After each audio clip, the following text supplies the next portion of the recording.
Hey, gorgeous.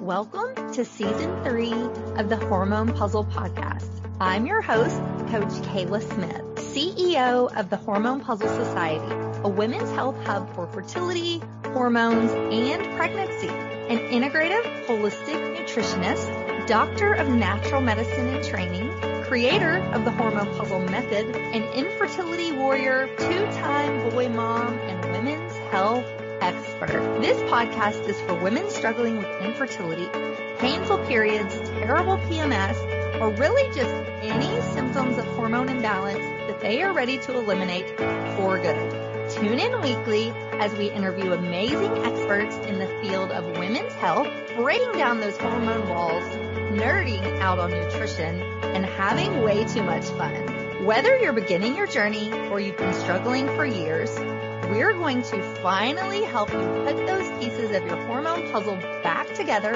so that you can get pregnant and eliminate those pesky symptoms for good. Not to mention, stay pregnant, have a healthy super baby, and easy postpartum. Are you ready? This season is packed with even more expert guests, sharing groundbreaking knowledge, giving you that jolt of energy that you so desperately need, sending you lots of virtual hugs, and inspiring you to take your fertility into your own hands and make that baby. Thank you all so much for tuning in and being amazing listeners. So now let's get started on your road to transformation. On today's show, we have Erin Bulcao. She grew up in Mexico City and moved to San Diego in the 5th grade to attend UCLA for her bachelor's degree. She met her husband in San Diego and they married in September of 2009. After a year of marriage, they decided to try to have children and were faced with infertility right away. Going through infertility treatments allowed Erin to have twins after reducing from triplets to be able to carry safely. Since then, Erin has been battling hormone and infertility issues, and her husband underwent 3 years of IVF in 2017 and finally had their third daughter in 2020 after multiple rounds of IVF, a miscarriage, and 7 transfers. Erin has been advocating for infertility and all the issues that can arise from this: marriage issues, verbal abuse, motherhood, secondary infertility, and more. And she has created a very supportive online community since sharing her story. Erin has realized how many women out there are struggling in silence alone and has focused on helping others to feel supportive. Today, we're going to talk about secondary infertility. Hey, Erin, welcome to the show. Thank you. Thanks for having me. Yes. Tell us a little more about you. How did you start working in women's health and what really inspired you? Yeah. So I am an IVF or infertility warrior is what I guess the term out there is. And I really started dealing with infertility like when I was 26, and, had to go through a lot of different things to get to where I am today in terms of where my kids are and all that. I have twins that are 10 and a half years old, and I have a baby who's 16 months. Aww. Actually, I guess now we're at 17 months. I don't know. And I've just learned like so many things about my body, about how to advocate for yourself throughout the years, that about 2 or 3 years ago, I decided to write a blog. And I did that because I didn't really share anything about what I was going through with anybody for pretty much the whole time. Basically, my husband knew, my mom knew some things. I had a couple of friends that were like my close friends that kind of knew, but it became really, really heavy and kind of like a huge burden to carry, not being able to talk about it. And I think part of it is just like not knowing who to talk to about it, because it's something that I think, people that haven't dealt with infertility, it's hard for them to understand. I mean, rightfully so. So I kind of just felt like I don't need to share with them because I don't think they would care. Just like everything running through my head. Right. And as more and more time went on, I was speaking to a couple of people and they're like, you should write it down and just like see, what would happen. And to be honest, I started doing it because it felt more therapeutic for me than for anything else. And I just thought, okay, if I can get my words on paper, maybe that'll make me feel better. Talk to my therapist about it. And then in turn, kind of realized that I could connect with so many people in this field, in this realm, that are going through things that also don't want to share or also don't have anybody to connect with. And that's kind of how I just kind of like snowballed. I wrote about like 10 to 12 pieces on my blog, and then I didn't really know about the Instagram community or any like online community. And a friend was like, well, if you're going to write a blog, you're going to have to tell somebody to look at it somehow. Cause I how do people see my blog? Like other than like, SEM or whatever. But, so that's kind of how I started Instagram, kind of just saying, hey, I have a blog, come here. And then again, I quickly realized how big this community of infertility, warriors, mental health, all of those things is, and how tight knit of a group it was, that it kind of just made me feel safe and secure and allowed me to continue to open up. And I realized like I really needed this, for years. And I am so thankful that I finally found it. I wish I had found it sooner, but here we are. Oh, I love that. And that's, that's similar to my story. Yeah. My story started 10 years ago when there was no like Instagram or like blogs. Yeah, exactly. So that's so cool that you're doing that. And what's the name of your blog? It's just my handle. It's My Beautiful Blender like with a U. Yeah. I love it. I love it. And we'll definitely have all that linked at the bottom of the show so people can find it for sure. But I'd love to talk about secondary infertility today. Sure. A lot of people are struggling with that, but I don't feel like it's talked about as much as like first infertility. So why do you think that is? Why do you think that's so prevalent nowadays? I think two things. I think one reason why I think it's so prevalent is mainly because I think people are waiting to have kids, later in life. And I do think, like our bodies age and everything ages. And, as much as I want to say age shouldn't matter, it does, in a way. I also think, like, why do I think that secondary infertility is happening? I don't know if it's necessarily happening more. I think we're just talking about it a little bit more. I'm not a doctor. I don't have any like stats on it, but to me, it seems like even when I was going through even like, I don't know, even 5, 6 years ago, it was just not even talked about, now you see it like on the Today Show or like wherever, and you see people actually use that terminology. And so I think it's just becoming a little bit more, we're still not at normal, but it's becoming like a little bit more, common to be talked about. And I think people are finally kind of looking at their situation and being like, okay, maybe I have that. I have a couple of friends who, had a first and a second child and then, had miscarriage and finally just never were able to conceive their last one. And that is also a form of secondary infertility, right? But they just think of like, oh, well, I guess my body's done making babies or my body, so it's something that I think is still new, but also a term that we're starting to use more and more to, give, I don't know, I guess give people not so much a diagnosis, but just like a sense of, okay, this is where you are. This is who you are. You have a belonging. You have a place in this crazy journey, right? Right. And I'm so glad we're talking about it now too, because I feel like the more we talk about it, the more we can actually do things about it instead of just saying, oh, well, I guess I'm just too old. That's why I'm not getting pregnant. Like, no, this is actually a condition that we can fix, hopefully. Exactly. So I'm just really grateful that we can talk about it. Yeah.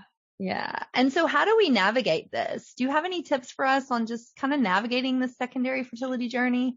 Yeah, secondary infertility was really hard for me because I think for one, people stigmatize it in the sense that, they say, well, you should be thankful for having 1 kid, 2 kids, whatever the amount of kids you have, right? For me, I was going through IVF itself for 3 years, but trying to conceive probably like 5. for my second one, and, you know, all the losses and everything. And I would tell certain people and they're just like, well, at least you have the twins. And it's like, okay, so then, you know, like you already feel guilty spending so much time focusing on, you know, your infertility path or your fertility journey because you have kids. I mean, I think anybody who goes through secondary infertility can probably attest to that. Like they already have their own personal demons, right? And so then you start hearing all these other comments that make your journey kind of invalidated in a way. I have to sneeze, but excuse me. And perfect timing, right? So I think that makes, I was wondering where that one was. I think that makes things really hard, you know, because you feel like, okay, is she right? Like, are they right? Should I not want this next child that badly? But then you look at anybody else trying to conceive who doesn't have fertility issues. And, you know, I hear all my friends like, oh, I want to have another one. And everyone's so excited for them. And it's like, well, right. I don't get it. You know, like it doesn't make any sense, logically.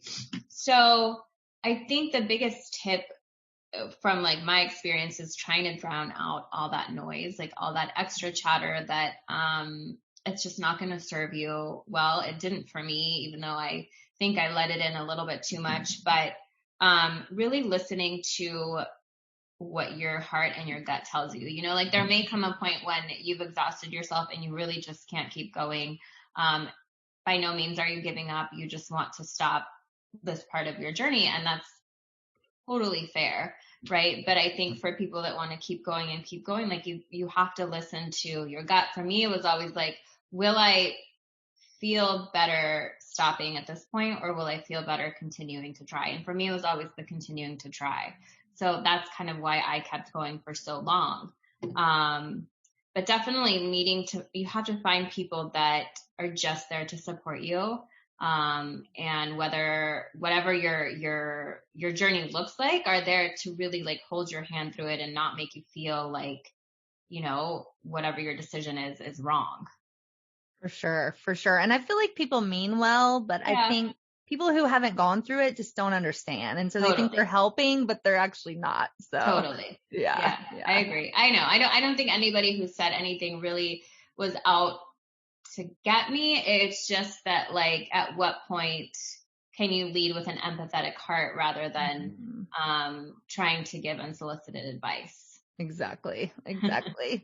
And so how do you feel like mindset plays a role in all of this?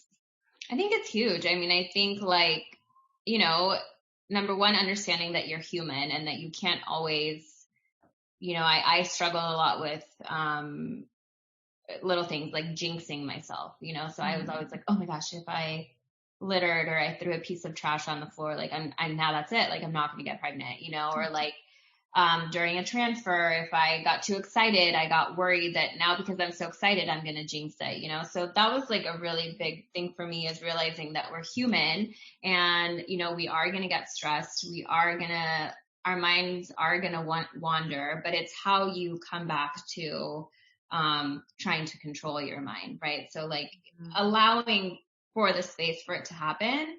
And then being like, okay, well we're going to reel it back in because that was a moment. I had the moment. How can I, for the most part, stay on course to where A, this is what I want to be doing, and B, like, you know, trying to de-stress as much as possible. Although this journey is very, very, very stressful. So, I think the hard balance is finding the balance, right? For sure. And speaking of IVF, do you have any resources for us? Like, what do we need if we do decide to go down that road? Like, what are some, maybe 2 or 3 of your favorite resources? Do you mean like different like groups or yeah, just any resources that helped you during your journey? To be honest, I wish I would have done a little bit more digging. I think again, like the biggest thing that ultimately really did help me was connection and finding groups or even people, like one person, whoever that has gone through it, right? You're never going to have the same journey. So even that, it's not necessarily to compare your stories or your journey or even, you know, have the same diagnosis, but just to have somebody that can understand that, it's just huge. That makes you feel like yeah, this is hard. Like, you have every right to feel the way that you feel. I get it. And connect in that level. I think that was my biggest thing. Resources in terms of doctors and all that kind of stuff. I think the biggest thing is finding somebody that you can connect with. For me, I went through about 3 different doctors before finding the one that I really, really liked, and going through, meaning like I actually did transfers with them. They failed, and finally realized that like feeling of comfort with your doctor is so important. And it has a lot to do with personality. You know, it really does. It's not just like, okay, they have a really great success rate. Like, obviously that's great, but in hindsight, they also aren't going to necessarily speak loudly about all the failed attempts. You know what I mean? Right. So right. I think it's all, you have to, you personally have to feel comfortable and connected with that.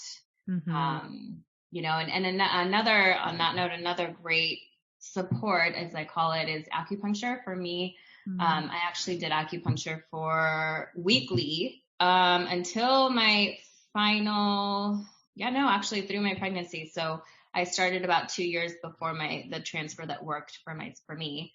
And it was great. I think there is research that shows that acupuncture does help with fertility. But aside from that, it was just so mentally supportive, if that makes sense. Like, I felt like, okay, I was doing Western medicine, a little bit of Eastern. Like, I felt like I was doing everything that I could to support my mental health, to support my fertility, my hormones, my body.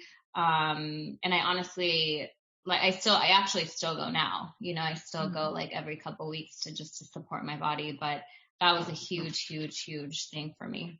I love that. And we talk about acupuncture on the show a lot. We love like that energy medicine, that body work. So amazing. And I think too, what you said about connecting with your doctor, I think that's so important. And I like to say it's like a gut feeling you have about them. Like, you really connect with them, you connect with their energy, and you can tell in your gut, like, okay, I like this person. I don't care what their stats say. Do I like them? Do I want them as my doctor? So completely. Yeah, because I think that like helps your mind go in like really positively. Like, you know, like my last transfer, when it worked, was when we were with my final doctor, who I absolutely love. And he had said something to me, you know, I'm kind of like a straight shooter. I do like things sometimes sugar coated. I think, you know, we all do. But by my 7th transfer, I was like, what is happening? Like, why isn't this working? And he was just like, look, sometimes the coin just doesn't land on the right side, and you just got to keep trying. And at some point it's going to. And I don't know why that like really put it in perspective to me. And it wasn't like he was diminishing like the fact that it's been really, really hard, and it's not really just a coin toss. I mean, that's, you know, very lightly. But, you know, he did try to make it so that it was encouraging to move forward in a way. Right. And like, just to say, you know, you as much as I'm so attached to embryo, at the same time, it's like a way to detach from the whole situation if you can, and kind of take a step back and relax about it and know that, you know, this isn't the end. So for me personally, like, knowing that, okay, maybe we can keep going and keep going, just kind of like made sense. I don't know. So for me, that was huge. And then it just kind of like relaxed me the whole entire transfer process. And, you know, I have no idea what worked or why or whatever. There was, of course, so many things that, you know, we changed, that we didn't change. And, you know, was it just the right timing? Who knows? But I think everything kind of contributes to a successful transfer, you know? For sure. Oh, I love that. Well, we're going to take a short break. We're going to hear a word from our sponsors. We're going to come right back and talk practical tips. What can we do today to optimize our fertility and hormones? So we'll be right back. Hey y'all, it's Coach Kayla here. I hope you are loving this episode as much as I am.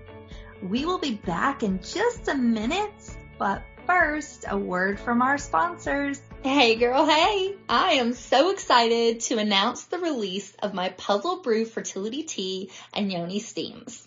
I have been using teas and Yoni Steams from other brands throughout my years in the fertility coaching space, and for women who have purchased my online programs and books. And I have seen amazing results as my clients are getting pregnant, having amazing cycles, eliminating their hormonal symptoms, and more. But I have always thought something was missing. I love herbs, and I wanted to create my own formula of fertility teas and steams that I know are going to not only taste amazing, but are going to work incredibly well for all of you who are struggling with these issues. Plant medicine is so very powerful, and I believe they were created for us by Mother Earth and God to give us everything we need to live a holistic and well-balanced life. These teas are going to not only taste amazing, but provide you with powerful plant medicine and be a great complement to your holistic lifestyle and are one more piece of your fertility and hormone puzzle. So check them out at CoachKayla.com to learn more and to purchase your teas and steams today. Hey, Erin, welcome back. Thanks. So let's talk practical tips. What are your top 5 tips for, optimizing our fertility? This can be mindset, this can be physical, food. What you got for us? So again, this is all just from experience because I can't say I'm a doctor or know exactly what worked. But from my experience, what I did that really helped me was a few things. One is people always ask me about diet, because I think everyone on the one hand thinks it's what you eat. And I don't want to say that it's what you eat because I can't have proof of that. But, I did stick to a Mediterranean diet for the most part. I actually still had a glass of wine a week. I was just I didn't really think that, my doctors were all sure that wasn't going to affect anything. And I should preface this by saying, obviously, anything health related, speak to your doctor about what works for you because everybody's so different. But I did do that, and I kind of just tried to stay balanced. I tried to not really focus too much on food and stress about that aspect of it. As long as I was staying balanced and healthy and felt good, right? A lot of nuts, a lot of, I had seaweed every day, just things that really have, are high in nutrients. I also did check all of my different vitamin levels. And I was on a vitamin D supplement, vitamin A, and vitamin E supplements, for my last transfer because I was lacking in those, which was something I actually never tested. I tested my vitamin D off and on, but that was super low. So, we live in California. You'd think that. I know. I was about to say. Mine's always been low. I know. Yeah. I don't know. It was really low. So being on the supplements helped, I believe. And either way, I always say even if it doesn't help, I'm definitely bettering my body in general, Right. So we all need it. So that was one. Another thing I think for mindset, I think a therapist. That was huge. It's my therapist that I've been seeing for years, but having somebody there that I can just go and vent to or talk to, remind me that I am human, that my feelings are valid. That was and still is huge because, infertility also doesn't seem to go away, and I'm still dealing with a lot of the emotional aspects of it.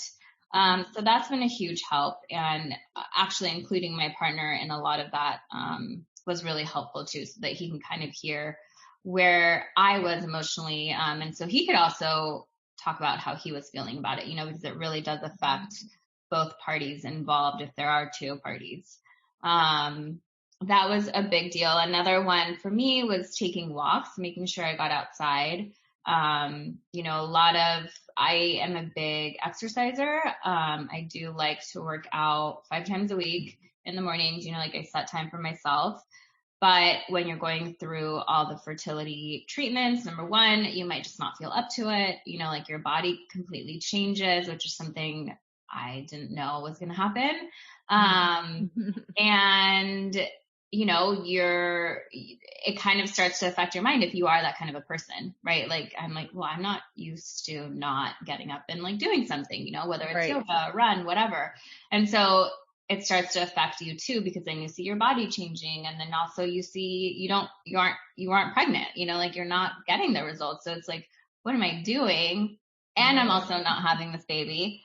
So that was really, really hard for me. But getting it outside and just realizing that a walk was like so good for my body and for my mind really changed things. And even during transfer, like after transfer, I walked, you know, like I went outside. I didn't like worry about if I was walking too much or too little. I just walked.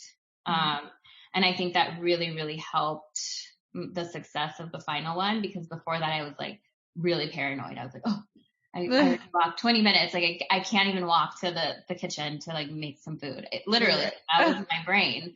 So now that last one, I was like, it's fine. Like we can walk. It's actually probably good because I'm getting a lot of blood flow to my uterus and my mind is relaxing more and I'm getting fresh air. So that was a huge thing for me. And in that regards, like also continuing my like workout journey. I mean, I didn't necessarily stop. I just modified. And again, talk to your doctor, because whatever is right for you might be different than what was right for me. But, you know, I did, like, I still went to yoga. I still went to my spinning classes. I, you know, maybe took it down a couple notches, or, you know, I skipped a few days during egg retrieval, all the different things. But the biggest thing to remember, and that's after a few years, I started realizing, is that like, you can always go back to that. Like you'll always be able to go back to working out. You'll be able to go back to your quote unquote normal routine. This is temporary. And that really, really helped me fighting through like those demons that sometimes as women, especially, we start to live with in terms of like your body image, or, you know, the routine that you're used to that works for you. And here I am, and I can completely attest to it, because I'm, you know, running again and doing the things that I wasn't doing for about 5 years, and I'm fine. I'm, you know, healthy and I'm fine. I love it. I love it. And I agree. Definitely check with your doctor, but most people can walk. You know, walking is a natural movement in our day. I know. Yeah, totally. And definitely that was my story too. You know, I was a personal trainer and I really had to look and say, like, I need to scale back this exercise because I was working out too hard and that was affecting me. And so it's individual for everybody, but definitely look at what you're doing and say, like, is this right for me and my body? So I definitely there. Exactly. Yeah. So how has this journey changed you? In so many ways. I think, you know, I look back and I would never wish this upon anybody. And I don't think that it's so hard to say, like, would you do it all over again? Because absolutely I would do it all over again. I have my kids. Would I want to walk through all this again? Probably not. I mean, if I had the option of having those exact kids without dealing with all that. But to be honest, like, it's really opened my eyes to so much. I think it's made me way more empathetic than I ever was. You know, you realize going through this that, like, probably everybody's going through something. You know, it's not necessarily infertility, but it's something, because most of us don't talk about it every day. And most of us have that, like, fake smile on. You know, I take my older kids to the park and they say, oh, you should have another one. Like, why aren't you having another one? Don't you want a boy? And I'm like, I hate that. Oh my gosh. And it was constant, you know, or it was the latter, like, well, maybe, you know, you're just meant to have the twins, or maybe like everything happens for a reason. And I'm like, well, I don't know if like losing the loss of like babies is like, I don't know what the reason for that is. And that's, you know, to each their own. But it's definitely made me more empathetic. It's made my relationship with my husband oddly way stronger. I mean, it actually almost ruined us. And then we got back on the horse, like worked on us, went to therapy. He went to therapy, you know, because we were like pretty much on the brink of divorce. And now we are, I think, much stronger than ever. I mean, you go through these things as a couple and it could 100% break you, but then again, it could also make you guys so much more bonded and stronger. And I think it's just made me a better mom in the sense that, like, I don't necessarily mean that moms who don't deal with infertility aren't as, you know, thankful that they have their kids, but it's made me a lot more aware than I personally would have been had I not gone through this. For sure. For sure. I love that. So what can we learn from reading your blog? What are maybe some popular topics that you talk about? So I talk about anything that has to do with literally anything. I'm like an open book, but there's obviously a lot of fertility stuff, a lot about my final transfer that worked, a lot about how fertility affects my marriage. I did go through verbal abuse for years, and I am very open about that with my husband, and he actually is on there too and talks about his kind of journey with therapy and getting help. So we talk a lot about that. Now, obviously, I have all the kids, so we talk, motherhood and what life looks like after infertility in terms of being a mom, because as I am figuring it out, it's still very much present in my life, and that's okay, my therapist always says, like, look, you went through years of heartache and struggle, and then you got pregnant, and then you had the baby, and it's like postpartum and this and this and that. And so it's like, when did you have time to process any of that? You didn't. And that kind of hit home. And so it's all a journey. And so anything that I'm kind of going through right now, I honestly just share, because I realize that there's a lot of people going through a lot of the same stuff. And it actually just really, really helps me to talk about everything. I love it. It sounds amazing. I can't wait to check it out even further. Thank you. Yeah. So tell us again, where can we find you? Yeah. Where can we learn more about working with you? So my blog is mybeautifulblender.com. And then I have my Instagram handle is mybeautifulblender. And I just started TikTok because I don't know. I don't really get it. I swear, like, I go on there, I'm like, wait, what's going on? Like, I'm so overwhelmed that I think I open it like 5 minutes a day, mainly just to post. But I'm trying to like give some IVF education on there too. But it's the same handle, My Beautiful Blender. So it's all the same across the board. And I'm always, I love to connect with anybody. And so, yeah, any questions or anything. I love it. And I feel the same about TikTok. My team is always like, we should do TikTok. And I'm like, no, we can't do one more thing. So like my best friend's like, you have to be on it. And I'm like, I don't know. And then I have a girl that helps me with my accounts. Like she like tells me what I should be doing. I feel like sometimes I'm like so old for all this stuff, but me too. And then, so she got me on there and I'm like, okay. And like my husband looks at it and she starts making fun of me. And so now I'm like, I have to go and like do my TikTok stuff in like a corner so nobody looks at me and makes fun of me. But I mean, it's just a totally different world. So I have to, like, I guess it's where everything's going. You should try it. It's a lot. Right. Yeah. We'll see. Yeah.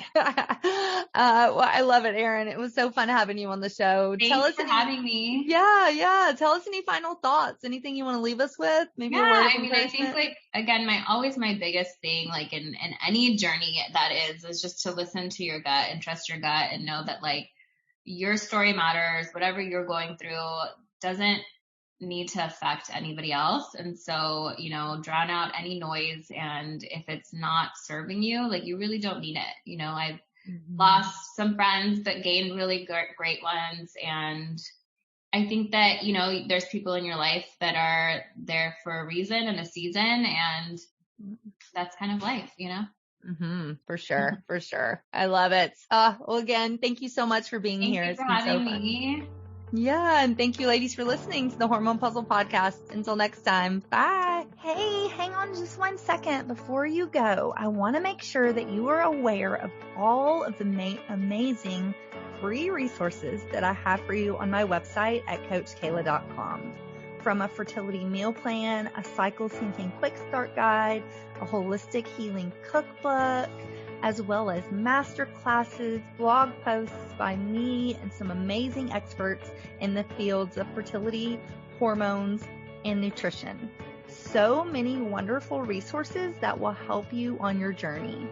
And I wish there had been something like this when I was going through my 2 years of infertility, but there just wasn't. And so that's why I decided to create all of this for you.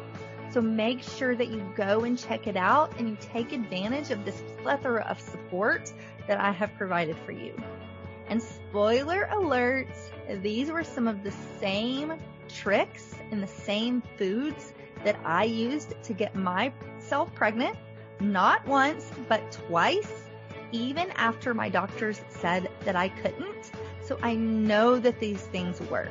Make sure you take advantage of that. And I cannot wait for you to be my next success story. So thanks, love. See you soon. Thanks for tuning in today to the Hormone Puzzle Podcast. Check out the show notes for today's episode at CoachKayla.com. If you like what you hear, please subscribe and leave a review. Thanks for hanging out with me, and I'll see you next week.